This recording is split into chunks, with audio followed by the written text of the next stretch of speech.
జనవరి 22వ తారీఖున ప్రాణప్రతిష్ఠ జరగబోతుంది అయోధ్యకి. సో దానికి సంబంధించి చాలామంది కీలక నేతలకు కానీ, ఇటు టాలీవుడ్కి సంబంధించిన చాలామంది సెలబ్రిటీస్కి ఇన్విటేషన్స్ కూడా వెళ్ళినాయి.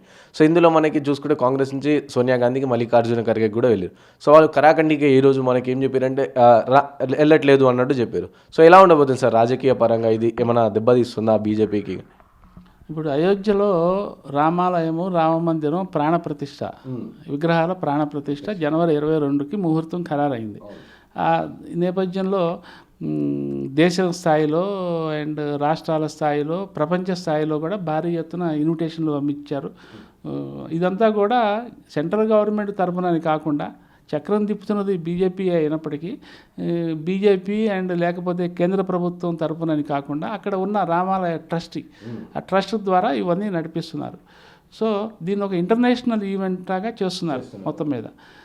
అందులో భాగంగానే దేశంలో ఉన్న వేరియస్ సెక్టార్స్, వివిధ రంగాలకు సంబంధించిన సెలబ్రిటీలు, ప్రముఖులతో పాటుగా మరి రాజకీయ నాయకులు కూడా ప్రముఖులే కదా, ముఖ్యంగా కాంగ్రెస్ పార్టీ, అపోజిషను, అట్లాగే ఇతర ప్రతిపక్షాలు, వాళ్ళందరికీ కూడా పంపించారు. అసలు స్టార్టింగ్లోనే 10 రోజులు 15 రోజుల క్రితం అసలు కాంగ్రెస్ వాళ్ళకి పంపిస్తారా లేదా ఇన్విటేషన్ అనేది ఒక గొడవ నడిచింది. ముఖ్యంగా సోనియా గాంధీ గారికి పంపిస్తారా లేదా, ఎందుకంటే సోనియా గాంధీ గారి మతం వేరు కాబట్టి. అసలు గాంధీ కుటుంబానికి పంపిస్తారా లేదా, రాహుల్ని ఇన్వైట్ చేస్తారా, సోనియా గాంధీని ఇన్వైట్ చేయకపోతే రాహుల్కి ఏమైనా పంపిస్తారా, ప్రియాంక గాంధీ, ఇట్లా పర్సన్ టు పర్సన్ పించింగ్ ఇదైతే జరిగింది. సో మొత్తం మీద వాళ్ళకి ఇన్విటేషన్లు అయితే వచ్చినాయి. అందులో ఆ తారతమ్యాలను చూపించకుండా ఇన్విటేషన్లు పంపించారు. బీయింగ్ వివిఐపీస్ పంపించారు. అయితే కాంగ్రెస్ పార్టీ దీని మీద చాలా తీవ్ర స్థాయిలో అంతర్మథనం చేసింది, ఇంటర్నల్గా చర్చించింది. అదే తర్వాత ఏం చేశారంటే ఇవాళ రావటం లేదు, వీ వోంట్ అటెండ్ అని చెప్పారు. దానికి కారణం ఏంటంటే ఇదంతా కూడా బీజేపీ ఆర్ఎస్ఎస్ కలిసి మతపరమైన ఈవెంట్ లాగా దీన్ని నిర్వహిస్తున్నది. ఇదేదో ప్రభుత్వ కార్యక్రమం కాదు. అందువల్ల మేము ఈ మతపరమైన ఈవెంట్కి మేము అటెండ్ కాము అనేది వాళ్ళ ఒక ఆర్గ్యుమెంట్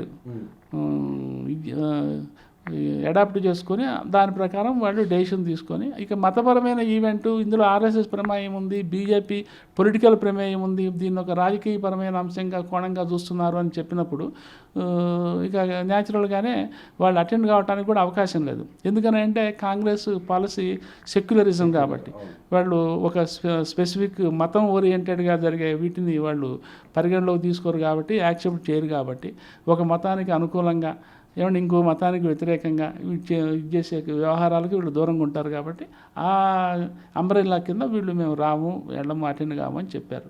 సో ఇది రాజకీయంగా ఎట్లా ఉంటుంది అంటే బీజేపీ మీన్స్ సెంట్రల్ గవర్నమెంట్ ఏమో దీన్ని పొలిటిసైజ్ చేసి పొలిటికల్ యాంగిల్లో దీన్ని ఒక సక్సెస్ఫుల్ ఈవెంట్గా మార్చి వచ్చే ఎలక్షన్స్లో దీని నుంచి కొద్దిగా గొప్ప లబ్ధి పొందాలని కోరుకుంటున్నది. అందుకు అనుగుణంగానే దాని కార్యక్రమాలు ఉంటున్నాయి. అయితే ఇది ఎంతవరకు బీజేపీకి ఉపకరిస్తుంది? ముఖ్యంగా ఉత్తరాది రాష్ట్రాల్లో అయితే దీని ప్రభావం ఉండొచ్చు, కానీ దక్షిణాదిని అది అంత పెద్ద ఎఫెక్ట్ ఉండదు అని చెప్పి ఒక ఆర్గ్యుమెంట్ నడుస్తున్నది, విశ్లేషణ. అయితే బీజేపీ మాత్రం ఏంటంటే దేశం స్థాయిలో ఉత్తరాది దక్షిణాది అనే తేడా లేకుండా అయోధ్యలో అయోధ్య గుడి నుంచి అక్షంతలు తీసుకొని అవి దేశవ్యాప్తంగా అందరికీ పంచి, దేశవ్యాప్తంగా ప్రతి రాష్ట్రంలో, ప్రతి జిల్లాలో, ప్రతి గ్రామంలో ఇంటింటికి పోయేలాగా అంత గ్రాస్ రూట్ లెవెల్లో అది ఆర్గనైజ్ చేస్తున్నది. ఇప్పుడు మన ఇందాక ఒక విఐపి ఒక ఆయన వచ్చినప్పుడు వాళ్ళ కాలనీలో ఆ అక్షంతల్ని పెద్ద పెద్ద గుండిగల్లో అక్షంతలు కలిపి ఇంటింటికి వాటిని సప్లై చేశారట. అది ఒక 2-3 రోజులు ఈవెంట్ లాగా ఊరేగింపులు జరిపి, అంటే గ్రాస్ రూట్ లెవెల్కి ఈ రామాలయం ఇష్యూని సెంటిమెంటల్గా తీసుకెళ్ళటానికి బీజేపీ చాలా తీవ్రంగా ప్రయత్నిస్తున్నది, అందులో సక్సెస్ అవుతున్నది కూడా. అదే కనుక జరిగితే ఆ సెంటిమెంటే కనుక ఇంకా ఒక దాన్ని ఏమంటాం, ఒక సునామీ గాలి వీచినట్టు కనుక వీస్తే డెఫినెట్గా రాజకీయంగా దానికి హెల్ప్ అవుతుంది, ప్రయోజనం కూడా సమకూరుతుంది. మరి కాంగ్రెస్ దీన్ని ఎట్లా తట్టుకుంటుంది? దీని నుంచి అది రాజకీయంగా ఎన్నికల్లో ప్రజలని ప్రత్యామ్నాయమైన ఒక ఆయుధాన్ని అది ఎంచుకోవాల్సిన అవసరం ఉంది. దాని మీద వాళ్ళు మల్లగుల్లాలు పడుతున్నారు. అందుకనే ఇప్పటి వరకు వాళ్ళు చేస్తున్న ప్రచారంలో కూడా రామాలయం ఇష్యూ తప్ప మిగతా ఆర్థికపరమైనవి, న్యాయపరమైనవి, సామాజిక పరమైన ఇష్యూతోనే వాళ్ళు ముందుకెడుతున్నారు, మాట్లాడుతున్నారు. బీజేపీ మాత్రం ఈ రామాలయం ఇష్యూని ప్రధానంగా ముందుకు తెస్తున్నది. సో ఇక అల్టిమేట్గా ఆ ఎన్నికల టైము వచ్చిన ఒక 2 వారాలు 3 వారాల ముందు ఆ వేవ్స్ ఎట్లా ఉంటాయి, ఆ రిలీజియస్ వేవ్స్, ఆ సోషల్ వేవ్స్ ఎట్లా ఉంటాయి అనేది బట్టి ఆధారపడి ప్రజలు ఎటువైపు మొగ్గుతారనేది తెలుస్తుంది.